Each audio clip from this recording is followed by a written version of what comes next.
Very good morning to you on this 11th day of July. It's a very, very wet Gordons Bay this morning. And if you've joined us, you're on the fifth connection.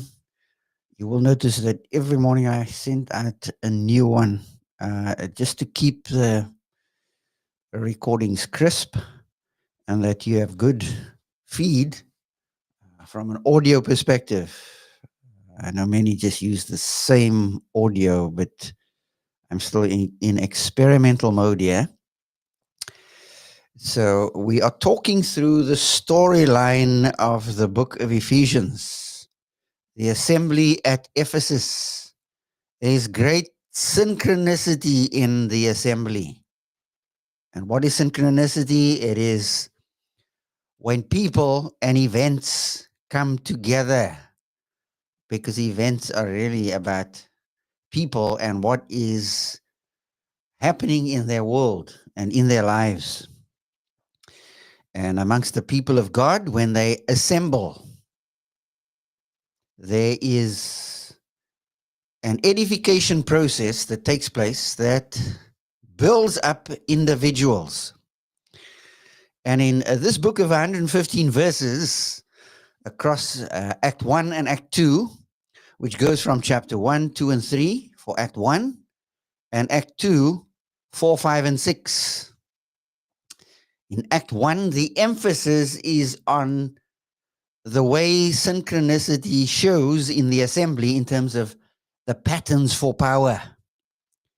There are patterns for power across those verses in the first three chapters that I think we totally miss because the traditional view has always been, well, that is doctrine. That's what you must know. That's only very, very partially correct because knowing has to do with embodied living. Doesn't just have to do with something that happens in the head. When I think, I'm thinking with my whole body, with my whole being. In the West, we are given to just, well, that's all in your head. Well, the biblical view is that all of you is involved. It's dispositional knowing. It's how you posture, the processes you adopt to get to know things, the perspectives you adhere to, and the participation, especially for us as those who are differentially transformed. We are believers, we are saints. We have experienced a very unique kind of transformation that doesn't happen outside of the assembly. And so, just to quickly recap the 6 chapters, in chapter 1, you have the destiny in view. One of the patterns for power has to do with where we are headed, what our end game is, what the end game for the assembly is. I'm going to talk some about that this morning. And then in chapter 2, we're going to talk about the vitality that bristles and flows and vibrates inside of this community of believers. They are followers of the way, and as an organism, they are alive. And then in chapter 3, it's not only destiny and vitality, it is novelty. This believing community is given to newness, not just neoisms. Some people just like newness for newness sake. But this is a creative, new, and fresh way of existing inside of the flow of reality. And this reality is, remember, our very traditional word is called church. It's got nothing to do with a building.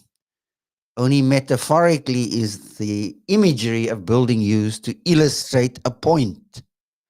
That we are a building that is alive and well, and we are an organism, which has, incidentally, organization.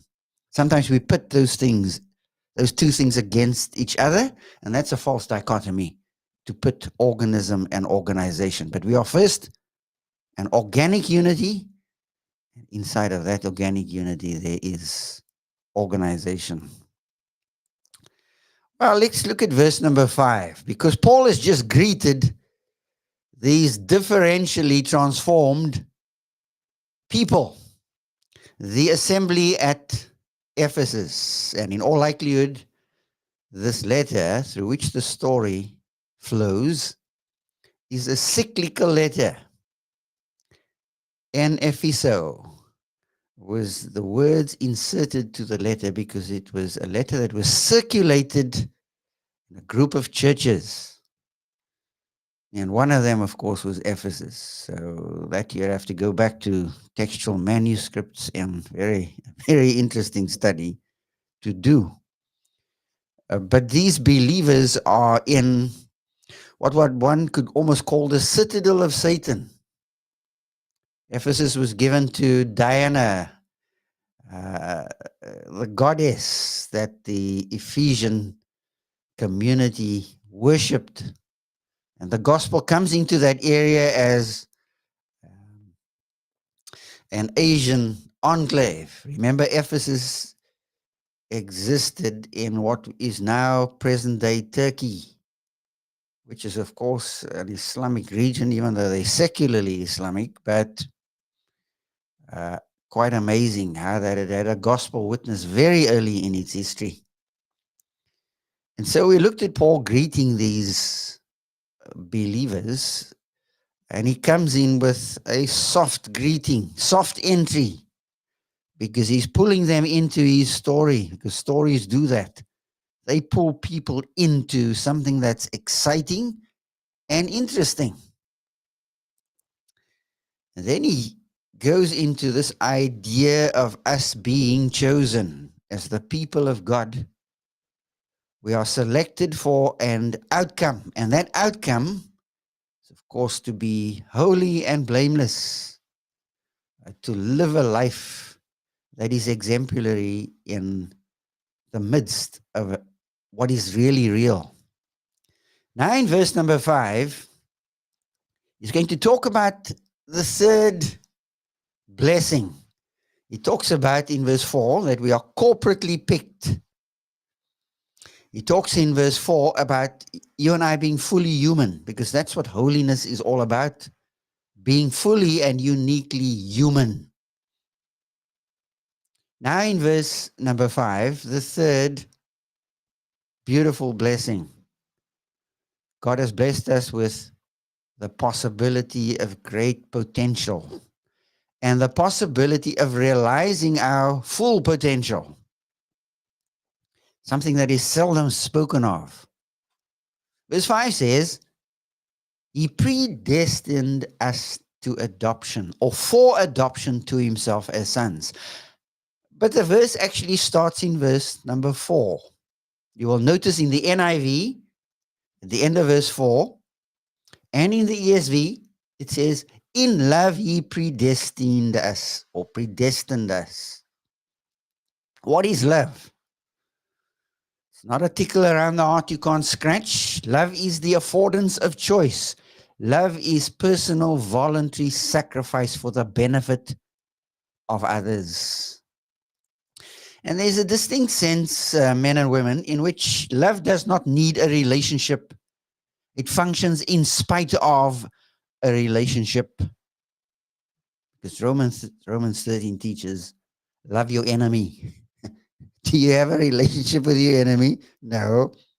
But you and I are called even to love the unloving and the unlovely. Now, only God can afford us that ability. So in love, in the sphere where God has given us choices, the affordance of choice, because when you love somebody, you give that person optionality. Optionality to be. That's why love is so crucial. Francis Schaeffer called love the final apologetic, and he was called the apostle to the skeptics in his ministry in La Brie in Switzerland, where many men and women's lives were impacted. Men and women who had committed intellectual suicide because they didn't know where to go after trying all they could try. And so it is in love that he predestined us. Now, please do not front load this word with all kinds of stuff. We talk about the doctrine of election. It's not a doctrine of election. A doctrine is a policy for action. Like you have the Reagan policy. Guess you have the Ramaphosa policy in this country. We are a bit confused these days as to whether those policies are really even in existence or executed. But for the 3 times that this word appears in the New Testament, it's always a reference to believers. It's always used in relation to those who are differentially transformed, to saints, not to ain'ts. Unsaved people were not predestined. The reference here is us. Who is the antecedent of us? The believers in this assembly at Ephesus. So the text says he has marked us out beforehand for a destiny. That's what predestination is. A marked out destination beforehand. God knew where he wanted us to land. Where did he want us to land? Adoption to himself as sons. Now, the only other place in the New Testament where this word appears again, or, well, 2 or 3 places, is in the book of Romans. Romans chapter 8, verse number 15, and then also verse number 23. And in each of those references, the adoption that is in view is the final adoption of us as sons. And what is final adoption? According to Romans 8:23, the glorification of the body. Verse 15 says, we have received the spirit of adoption. In Ephesians 1:5, we are told that he marked us out for a destiny. We're going to end up as adopted sons through Jesus Christ. So there is great possibility and potential for us because we are headed somewhere. His love gives us the affordance of choice that drives us toward God's end game that would blossom to its full potential through the one who embodied the way of identity transformation. That is Jesus. He fully embodied identity transformation. He left heaven's glory, lived as a man, died on a cross, and is elevated to the right hand of the Father. You see, in God's economy, the way up is down.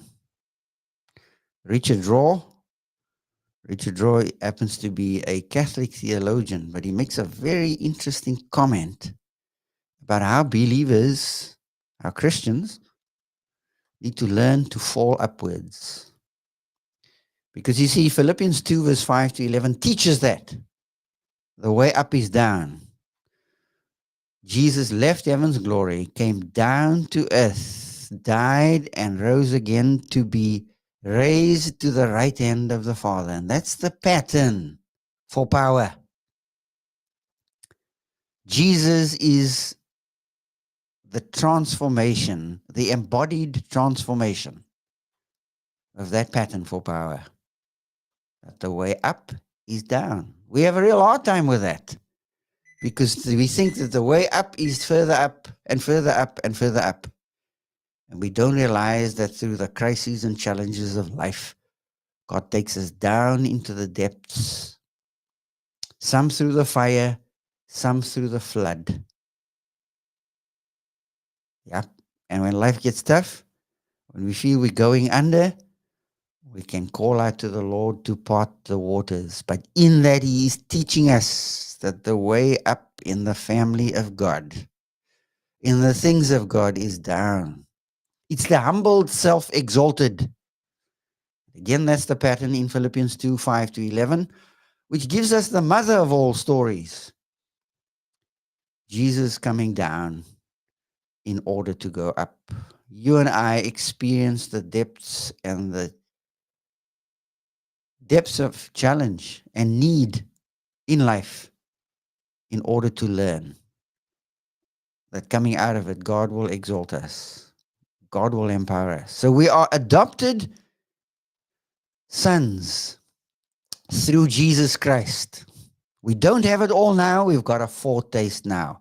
We've got the spirit of adoption. Romans 8:15 and verse 23. Those two verses are very crucial when you want to tie together this idea of adoption. There are present implications that adoption has for us. We're part of the family, but we are not fully adopted sons. We only experience that when He takes us to glory, because then our bodies change. 8:23 of the book of Romans. And so we have great possibility for potential. And God desires to see us, or see that potential unleashed in our lives. I think few live their life to their fullest potential. I'm talking about believers now. You say, now, Terry Martin, where do you get that idea from? Well, if you look at 1 Corinthians chapter 11, some are weak, some are sickly among you, and some die prematurely because sin is not judged in the heart of the believing community. Relationships are not set straight. And so some of you, us, are taken out prematurely. And that's, of course, in the context of the breaking of bread, where we take the opportunity to flush out the spiritual constipation that wells up in our life. And those are opportunities when we remember Him.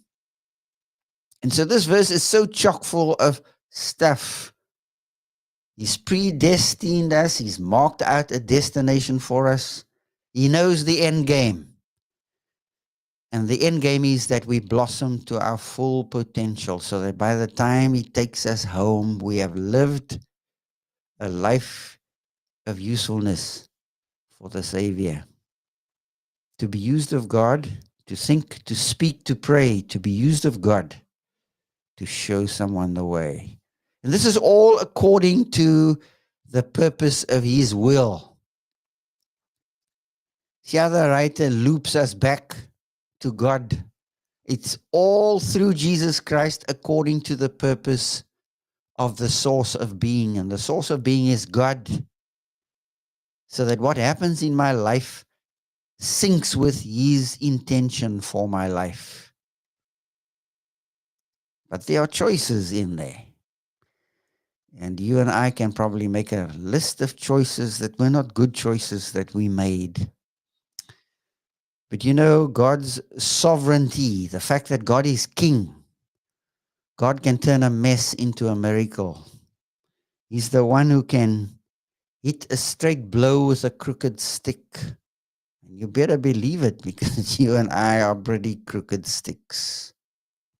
He knows the end game. He desires that we live life and enjoy life to the hilt, and that we go out victorious, the way Elijah did. He goes out on a chariot of fire. That's not the movie Chariots of Fire. He goes out with a blazing trail. And in his wake, he leaves Elisha, who now would pick up the responsibility. Be aware that God desires for you today to live out your full potential and to experience a taste of that. The Gaithers sing a song as we close out our time. And the song goes, you are a promise, you are a possibility, you are a great big bundle of potentiality. Do you believe that this morning, or do you whimper and just feel that you're an absolute failure? Failure may be tugging at your heart. Regrets may be tugging at your heart very deeply this morning. But remember, with God, it ain't over till it's over. It ain't over till He takes us home. And so today you're going to have opportunities to live out your fullest potential, whether it's in your family, in your marriage, in your workspace, your workplace, in your personal life, as you relate to others, you're going to have those opportunities. Are you on the lookout for opportunities to obey God and experience power, the pattern for power that He's marked out for you to live life to your fullest potential? I trust that as you go with God today, you'd be mindful of the fact that He has put you together with great potential. And maybe you are not tapping into that potential this morning. May you experience the power of the potential that He has placed in your life. He's blessed you with being selected as part of His family to be fully human with the possibility of great potential. As you go with God today, I trust that you enjoy the Lord. Goodbye for now.